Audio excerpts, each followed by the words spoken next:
Welcome to Grace. Never heard of her. I'm Gina. And I'm Maddie. We're two moms, two friends, two overstimulated women navigating motherhood, new identities, and careers, all while challenging society's expectations and redefining what it means to do it all. Because Grace, well, never heard of her, but word is she's worth getting to know.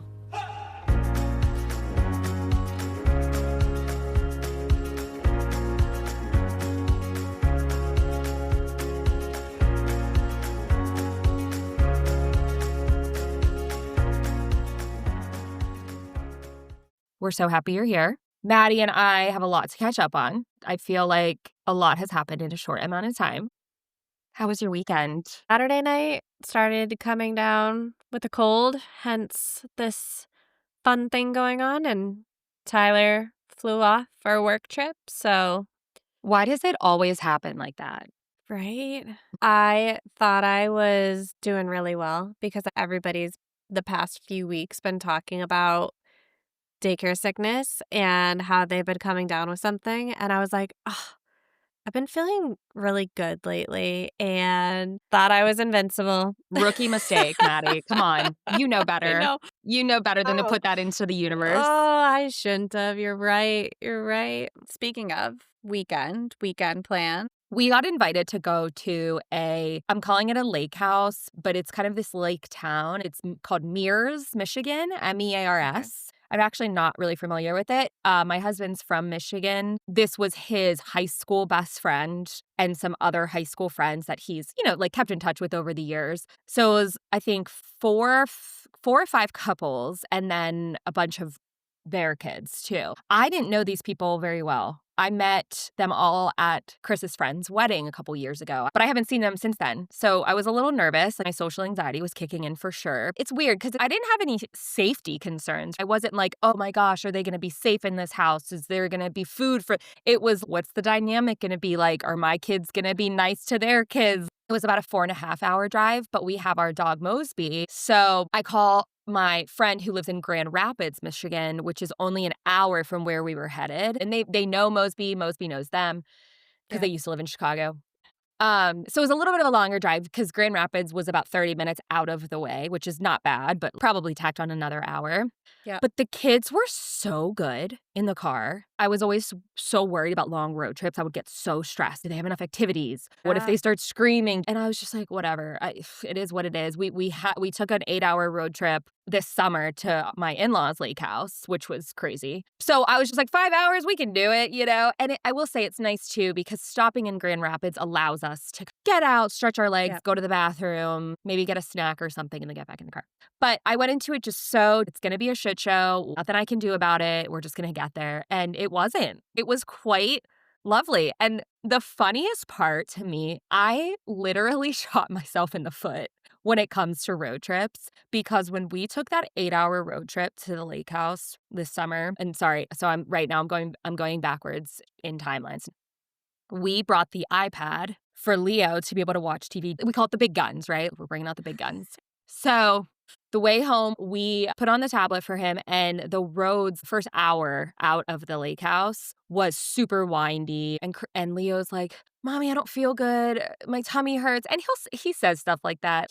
Sometimes I'm just like, you're looking for attention. Chris is driving. I turn back and he's doing and I'm like, Chris, pull over. He's going to puke. Chris pulled over immediately, but you just hear it, right? Like I'm not looking. You just hear the splatter. There is literally... Well, there are things worse, but oh my God, do I hate puking in a car? The car seat, all the crevices and the seat, and it smell. We are 45 minutes into an 10 hours with stops, right? And I'm just like, oh dear God. Okay. But like, what are you going to do? And there's something so innocent and pure about little kids who throw up because they're so... I'm sorry, Mommy, I threw up. And it's like, buddy, it's okay, So we got him cleaned up and everything. But anyway, I tell you that story because he is now terrified to watch the tablet in the car. He thinks he'll throw up every time. And it was, I guess, our mistake because we're like, it's okay, you're not sick. You were just watching TV, because he even, reads sometimes in the car, and every time without fail, he'll be like, "Oh, my tummy's getting upset." So he definitely has motion sickness. So Yeah. we were trying to explain to him that it was the windy roads. Nope. The tablet is Oh my essentially god. unusable for us now for Oh, road trips. I no. know. I'm like, "How did this happen? This was supposed to be Right. the big guns." So fast forward back to this past weekend, I'm like, "Okay, well, we don't have the tablet. Leo doesn't really nap. I guess we're just gonna go with it." But it really was good. There was no Good. tears, no crying the whole time. I was like, "This is freaking awesome." So we get there, and it was so perfect because there was, a little girl who had just turned 4. She was like a week younger than Zoe, and the 2 of them were, oh my god, they were tied. Inseparable. Yeah, they were attached at the hip, they were inseparable. It was so cute. She kept coming up to me and she's like, "Where's the other boy who's 3?" Like, "You mean Leo?" And the best part is that she gravitated toward me. I would be talking to her mom, and she would come up to me and go, "I have to go potty." And her mom's like, "What? Why are you telling Gina that?" And they made jokes like, "Thanks for adopting our daughter." And I'm like, "You know what? It's the daughter that I never had." But I said to Chris on the way home, I'm like, I think I was so good with her because of Zoe. Like, I think I have so Aw. much experience of a little girl. Yeah. You know what I mean? Because she doesn't wanna wrestle and talk about dinosaurs. It's a little bit Yeah. different, and so I'm just a little more softer and sweeter. But yeah, she reminded me a lot of Zoe. She was a little more soft-spoken and just so Yeah. sweet, and it was cute. I was like, "Thanks, Zoe." Aw, that's wait, but can we just sidebar? Because I don't think it's just Zoe. Little kids have always gravitated to you. Do you remember at Little Gym? Oh my god. Wait, I forgot. Yeah, like, that always happens to you. And it's girls too. They will just come over, they Yeah. wanna sit in my lap. Yes. I'm like, "Okay."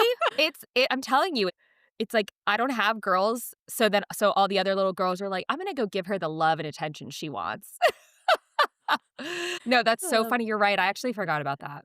Zoe loved my lap. She loved my lap. Found it every time she could. Just beeline for it, and I Yeah. welcomed it anytime, that little peanut. Oh, anyway, so it was a great weekend, the kids got along, Leo rode his first roller coaster, a little kiddie roller coaster. It was funny Aw. too, 'cause it spun, and Chris rode it with him, and I asked Chris, I go, "Was he scared?" He looked scared, and Chris goes, the entire time he was going, "I'm not scared. I'm not scared. I'm not scared." Like, Oh, so he's, like, petulant. talking himself self-talk. Yeah. And then they rode go-karts together. I would say this was the first experience of unlocking a new chapter in our lives? It's like, okay, you're not a toddler anymore. You are an older toddler who can partake in more adult-like things. So it was really cool. I know you said leading up to the trip, you were feeling anxious about the dynamics and integrating, and just wanna hear how that went and how you worked through that.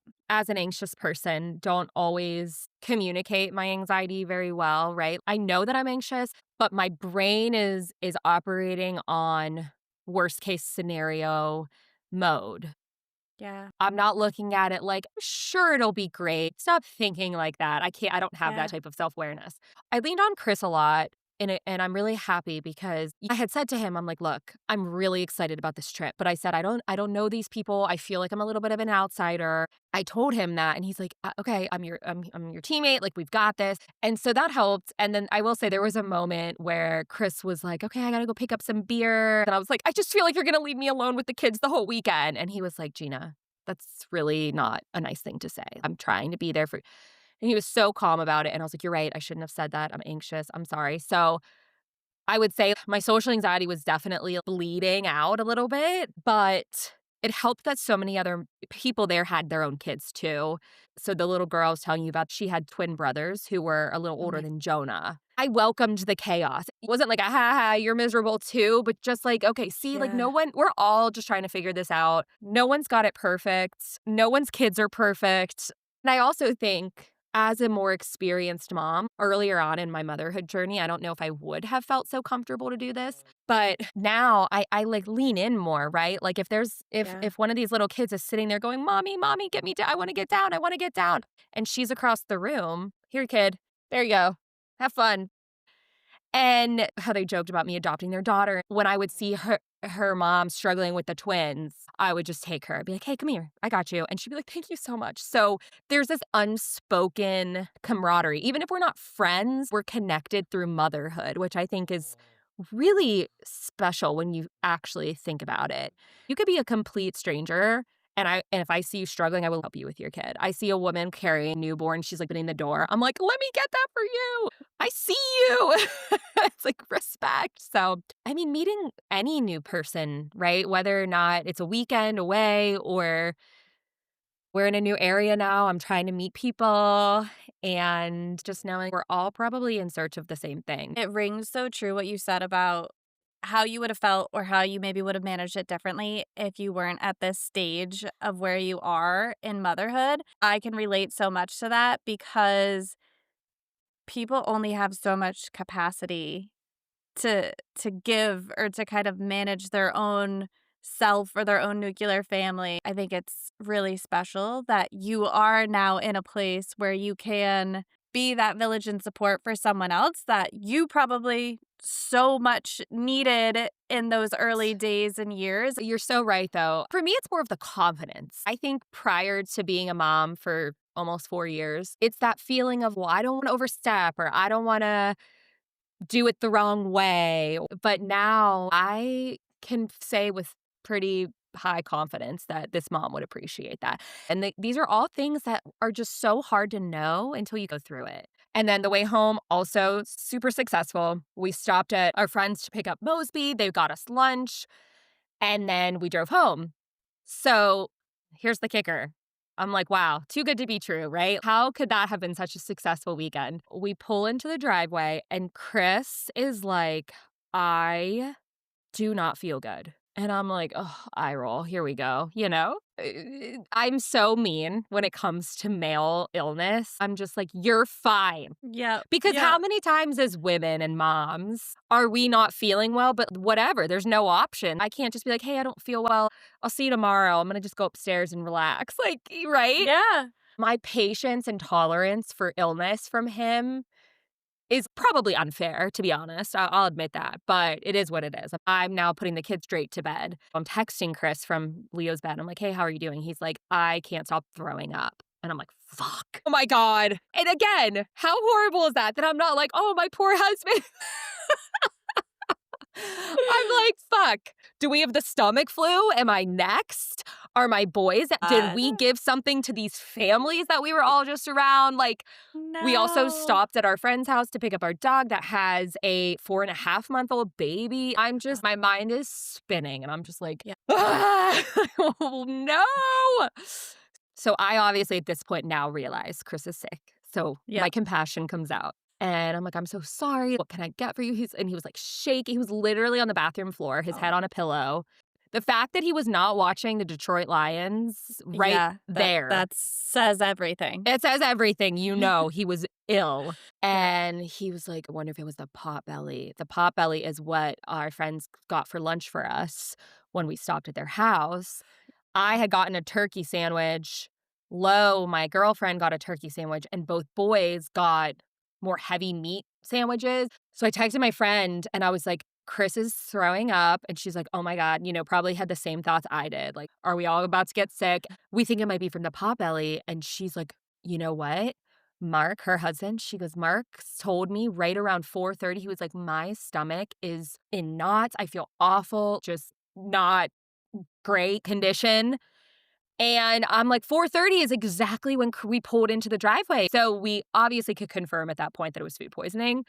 I was like, Chris, Yeah. this could be so much worse. I could You're be so next right. to you puking. Like, had I gotten an Italian, I would have been in the upstairs toilet, Oh, gosh. So I'm like, at least this happened to one of us. At least this happened Yeah. after we got home. That also could have happened on the road. That would have been awful. I don't know about you, but I've always been so freaky about illness, like child illness particularly. I think COVID had a lot to do with it too, because for how many months and years were we just like, you will die. I'm getting bad chills just reliving it. Zoe, for the most part, though, would kind of cruise through her illness. Like you would be like, yeah, she has something, and she powered through. She did for a while. So one, I don't even think we've fully talked about her story, but she had, I think it was pneumonia when she was in the NICU. Oh, And baby. I know. I'm trying to remember if there was anything else she got while she was in the NICU, but Sorry, I have a yeah. question. This might be a stupid Yeah. question. How do you get sick in the NICU?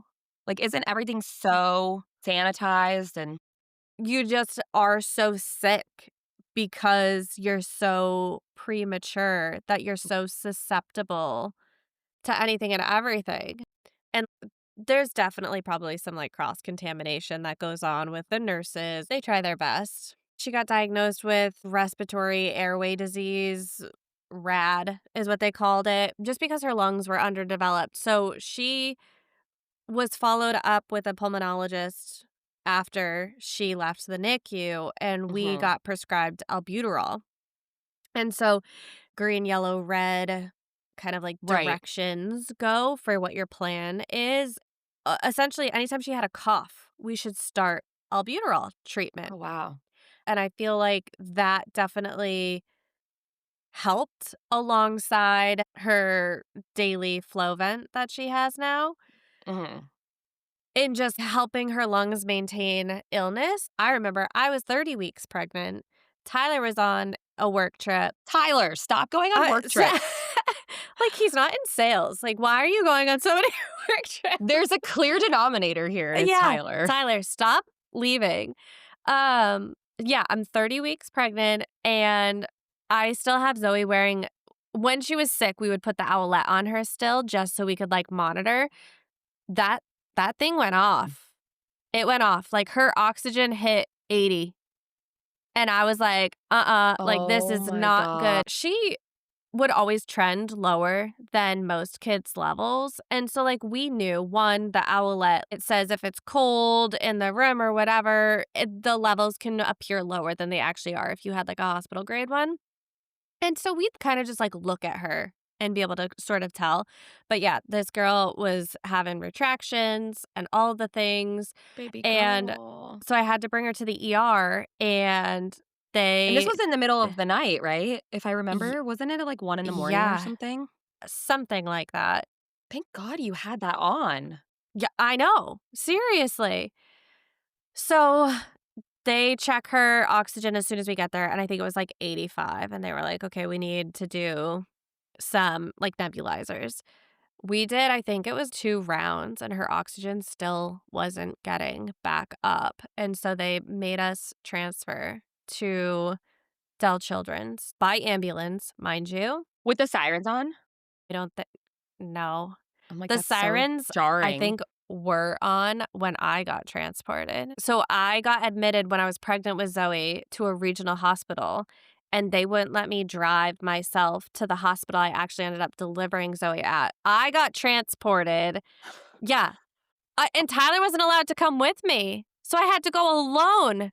That Yeah. doesn't make No, sense. it was the worst. I think I chronologically said those things backwards because we kept landing in the hospital, and that's part of the reason we got on this daily regimen of her Mm. fluticasone or the Flovent, whatever you wanna call it, because, she would get a virus, but it would turn like, she'd get fluid in her lungs, and then it would turn into pneumonia or bronchiolitis or something, and her lungs weren't strong enough, so, yeah, we would end up in the hospital for those things, so I feel like she'd skirt by with little illnesses, but then there was those big ones that would, like, take her out completely. Yeah. But how did you handle that? Because I'd just be so scared. I mean, I've always been weird about breathing even for myself as a Yeah. kid. My phobia is feeling like I can't breathe, which perpetuates the feeling of not being able to breathe. Yeah. So I'm just curious, like, what was that like for you? You're pregnant, Tyler's not there. I don't know if this is a good skill of mine, but I think there's just a part of me that either knows we're just in go mode and, like, there's no other Yeah. choice. So we're here, we're in this moment, and we just gotta do what we gotta do. I knew we needed to go to the ER. Once we were there, I was like, cool, it's not working. What's the next step? And I don't know if it's adrenaline. I like being organized. I like to-do list. It probably makes sense that I'm just like, cool, tell me what I need to do. Not sure it's a great thing, but I think there is a piece of me that kind of shuts down a little bit. Like, I'm not going to deal with any of the emotions around this. I'm just going to do what we need to do. Yeah. But I know we've talked about this too. I think I'm a little desensitized to a lot of medical things because of everything that we went through with Zoe. And I don't know, again, if it's a good thing or a bad thing. Not that I think she's invincible by any means, but it's almost like we've seen the worst or what we think is like the worst that she can go through. Yeah, you watched her fight for her life, literally. Yes. It's like, okay, this sucks. This is not what we want to be doing. And there's never been like a question that there won't be a good outcome on the other side. So let's hope that continues. As you were talking, something I thought about too was in emergency situations, there are people who are like, okay, let's go. This is what we need to do. And in your case, you're like, okay, here's our checklist. Let's get this Yeah. figured out. That's something that I always remember admiring about you was when it came to sickness, because with Leo, I couldn't be more opposite in the worst way. I would say, overly anxious. It was out of my control. Yeah. I didn't want it to happen, but I knew it was going to happen. It felt very like impending doom. And Yeah. then when the symptoms would start, it's like, how long is this going to last? Is it going to get worse? Leo, God, I hope he becomes an actor one day, because that kid can turn on a show. I would be like, like, you have to be dying. There's no way you're not dying. He would cry so much that he would lose his voice. Like, his voice would go Oh hoarse my because he would just gosh. scream. And I'm like, I Yeah. don't know how to help you. There's something to be said about too much information. And I think that I truly had too much information, right? And it's like, check for this. If this is the case, your child's gonna die. And it's like, wait, that is happening. So are they gonna die? So I was so literal. And this is first time mom for me, because with Jonah, totally different experience. He was 14 weeks old, and I'm sorry, days. I was going to say, yeah, 14 days. So oh my 2 weeks gosh. old. Leo obviously was in daycare and must have passed something to him. And I remember just telling Chris, you know what? I'm just going to just run over to urgent care and see. He's so little. They're timing his breathing, and because he was breathing very rapidly. Because, fun fact, I don't know if anybody already knows this, but babies that young can't breathe through their mouth. They don't know how yet. Forgot that. Right? So because his nose was so stuffy, he was like, it did not seem comfortable. And the doctor came in. He's like, I'm not going to lie. I don't like what I'm seeing. You need to take him to the children's hospital right now. And I was like, I hate those words. and I fortunately never went through anything super scary like that. Leo had a plethora of other things. And so I felt very fortunate that has never happened. So when it happened with Jonah, I was like, whoa, okay, this is something. So similar to you, I was just like, okay, I'm going to put him in the car and we're going to go to the ER. That's the next step. I called Chris. I told him what happened. And he was like, wow, Gina, I'm really proud of you. Like, you're really holding it together. And I'm like, I wouldn't have. If this was Leo, forget it. Fortunately, his oxygen wasn't low enough to do anything. It was actually uncomfortable because I Yeah. was like, okay, well, I know it's not where it's supposed to be, but it's not bad enough. I think he was like 90 or 91, which they were like, he has to be in like the low 80s for us to intervene. And I'm like, okay, so he's struggling to breathe, Yeah. but not struggling enough to do anything. So it felt weird for them to send us home. And oh my gosh, I remember telling you about it and asking for your outlet sock. So funny that you brought that up, because I remember putting that on him and just having so much Like more peace of mind. confidence, peace of Yeah. mind, thank you, of being able to be like, okay, he's breathing. And remember, I couldn't figure out how to connect it to my phone. And so I did text you guys. I'd be like, he's retracting. What's his oxygen? 100%. Literally. I was like, these are not the types of readings we get when we put it on Zoe.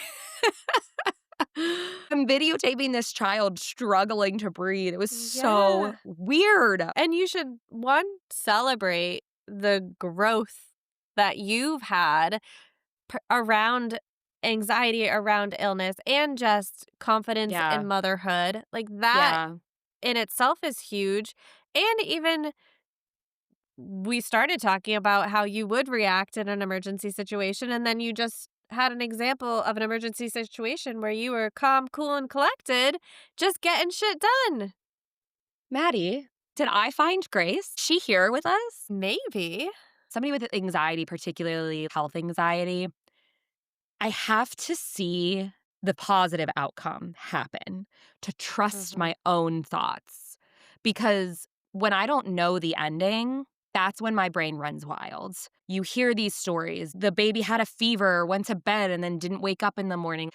Unfortunately, my brain does not run that Yeah. out to the other side. It locks it up in this hidden fears and phobias for me to tap into every time my kids get sick. So with Leo, I didn't have that written ending yet to be able to pull from and be like, he'll be okay. Yeah. So getting through all of those illnesses with Leo and seeing him come out on the other side gave me the confidence to say with Jonah, he's going to be okay. But also, right, I think on the other hand, I know you say you're desensitized, but I think it's more of just the way you framed it. You've seen the worst and you got through it.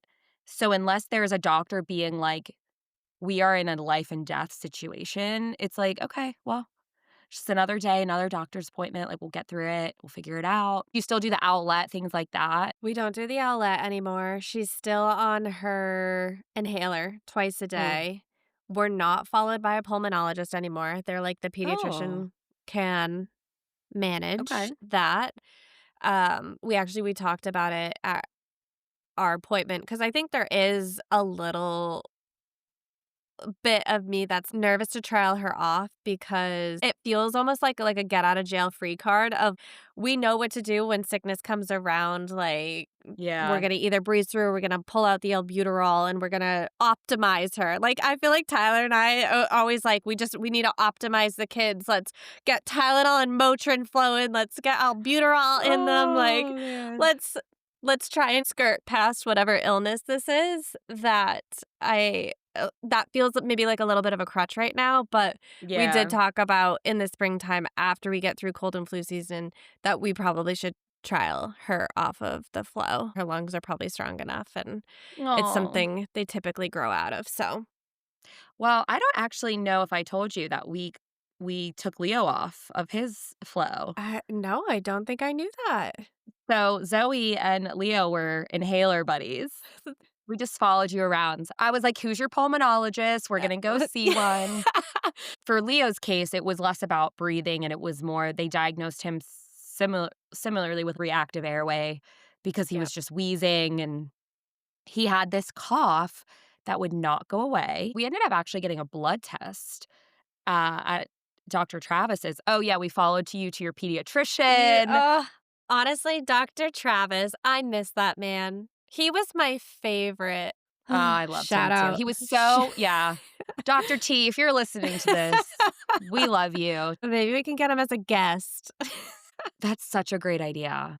But anyway, he recommended a blood test to basically rule out allergens, and we ruled out allergens. So we ended up getting him on Flovent, which helped. And when we moved here, we got them set up with a doctor. They did like a wellness exam, and I brought up the inhaler. She's like, "Wait until summer and then wean him off and see how he does." And he Been weaned right great. off. He's been great. Yeah, it's been That's awesome. awesome. We're hopefully towards the end of the journey, but Good. Jonah's, I feel like, just starting out. I know. The littles. It's so hard with the littles. But I mean, I think credit to a good pediatrician too, because there was so many times or so many things that I read about first time moms just being kind of shrugged Yes. shrug it off like this is normal, almost like making you feel like you're overreacting. Yes. My first pediatrician before we changed to Dr. Travis for that exact reason, she was very dismissive. When I was like, "I think he needs an inhaler," she's like, "No, it's fine." And then finally, after incessantly pestering, she's like, "All right, let's do a breathing treatment and see if it helps." And it didn't. And she's like, "Oh, Yeah. wow, actually, yeah, maybe Maybe he does need an inhaler. You're getting paid. Just humor me. You have all of these super concrete examples, and it wasn't just one thing, like, you uncovered it was layered, the things that you were Yeah. uncovering about Leo, and I mean, we shouted out Dr. Travis, but he was always either one step ahead of us or just willing to kind of dig in on whatever it was we had questions on, and I think if I had a piece of advice for a new mom, if you don't feel like your pediatrician is giving you the time of the day or truly you don't feel heard, find a new pediatrician because look at these examples, and I mean, we have examples of our pediatrician finding things or suggesting things that we had never thought of. Like, he suggested Flovent when we kept going to the ER, and Wow. he was the one that was like, "This is kind of our course of action and what we're gonna do," and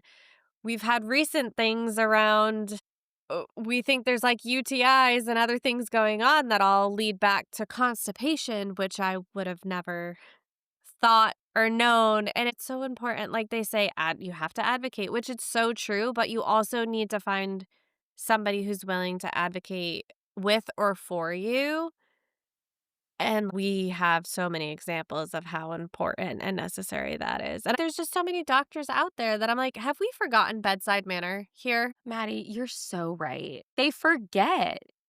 First time, second time doesn't matter. As parents, these are our hearts literally out in the world. And when we see them struggling, when we think something might be wrong, it's fine if we're wrong, but don't make us feel crazy Yeah. for it. Because of my health anxiety, Chris would sometimes think, Gina, like, he's fine, he's fine. I'm like, no, he's not. Like, I don't think he is, though. I think something's actually wrong.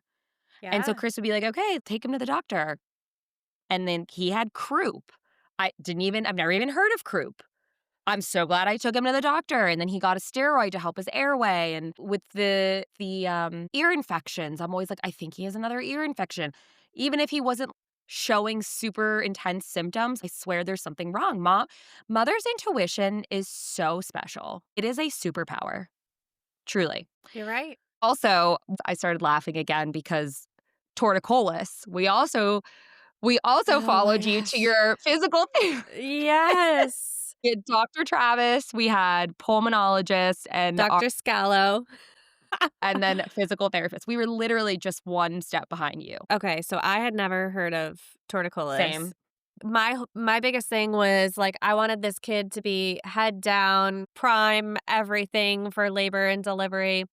I was seeing a chiropractor and making sure that I was getting adjusted so that everything was gonna be perfect and we were actually going to make it to term with this pregnancy and he was going to come out and it was all gonna be magical and great. Not necessarily the case, but, he was head down from 20 weeks on, and so I think this poor little man just smushed his head and stayed there, and Yeah. so that plus he was in the NICU for 6 days after he was born, and I remember with Zoe, the nurses were so good. They would actually have this pillow that would have Velcro, and they would reposition her head every single time and, like, Velcro it, so she really didn't have a choice Oh, but to lay wow. that way. They didn't do that for Parker, and so I think he came Mm. out had, like, muscle tightness, and then they didn't really work it out once he was in the world, which then he developed a huge side preference and had muscle tightness to go with it. We were in physical therapy for a year. He had to wear a helmet too, because his head shape on top well, it's, like, all sort of related, but, again, I think where he was positioned in utero smushed pieces of his head, and then because he had a side preference, he had a lot of flattening on one side, or it's actually, like, the back. I don't know. The kid had a really odd-shaped head. We love you, Parky. I know, poor Parky. Oh, I literally remember saying to the people trying to obviously get him to wear a helmet, because at that point, I was, like, so over additional appointments and specialists and all of the things that I'm like, "Do we actually need to do this?" Like, I was like, "What?" Like, Right. are there safety concerns or health concerns? Or is this purely aesthetic? Yeah. And I was like, "Okay, I guess we're gonna do this."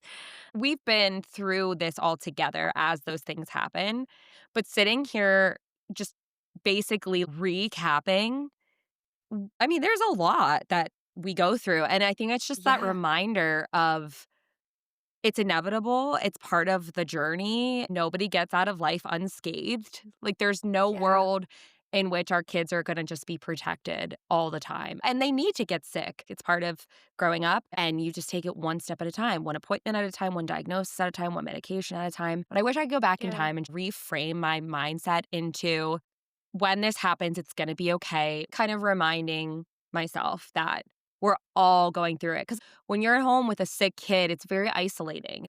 It is. Everyone's living their lives around you, and you're just stuck in this Yeah, moment.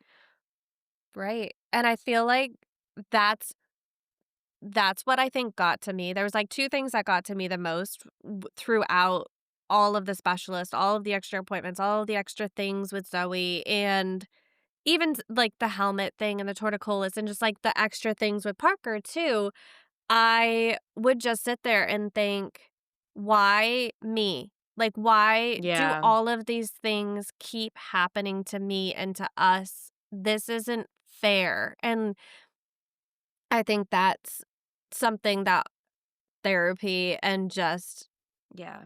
getting yourself in a different mindset and reframing things and changing your environment and all of those things can help with, but yeah, it was, like, compounding because I think there was, like, burnout and there was no village. We were stuck in this cycle of, like, we're just in it, in the thick of it, like, in quicksand, and we can't get out, and so then everything feels that much heavier, and so I love that we're sharing our stories and all of the I mean, illness, medical diagnoses, and all of those because I feel like people are afraid to share or don't share that part because they just wanna share the good and the happy moments, and we kinda sugarcoat in the highlight reel on Instagram and Facebook and all of the things, but there's this other world, and I'm seeing it more now, all of the parents being, like, proud of their kids wearing helmets and Yeah. decorating them and all of and I know helmet's like a small kind of piece of it, but the Yeah. realities of parenthood that we're trying to bring to everyone of like, no, there's some really like dark, hard, challenging times. And if people don't talk about it, then that's when it feels lonely and impossible to get through.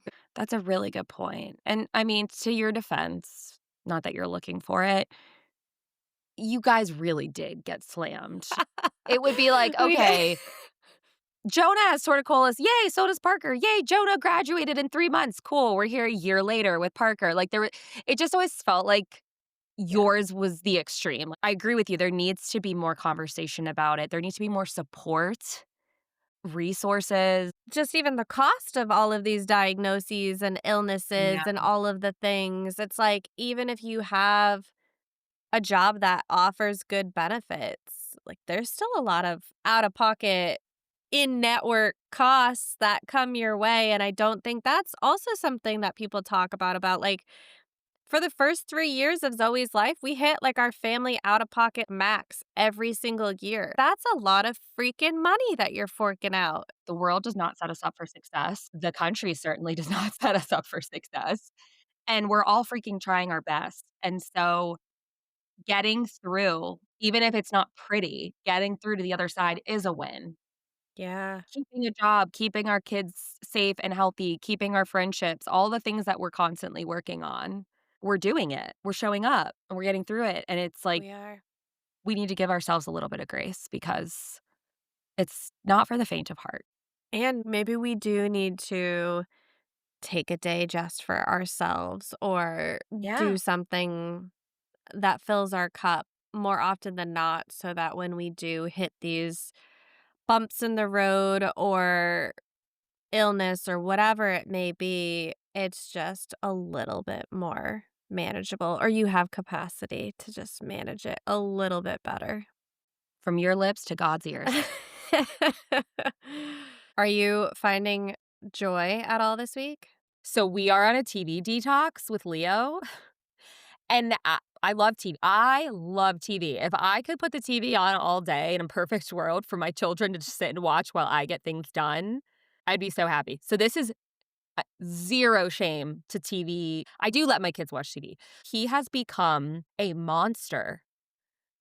He's mean. He's yelling. He's fighting. One of these Sundays, TV was on, and Chris is like, "Okay, after this episode, we're going to the library." When I tell you the level of meltdown, when we saw our next door neighbor later on that week, she's like, "Yeah, I heard blood curdling screaming coming from your driveway because Chris was taking him and physically putting him in the stroller." And I was like, "That's it. We need to get TV in check. TV has become too important to you. And until we can figure out a way to be able to watch TV but still be kind to one another, we're going to take a break."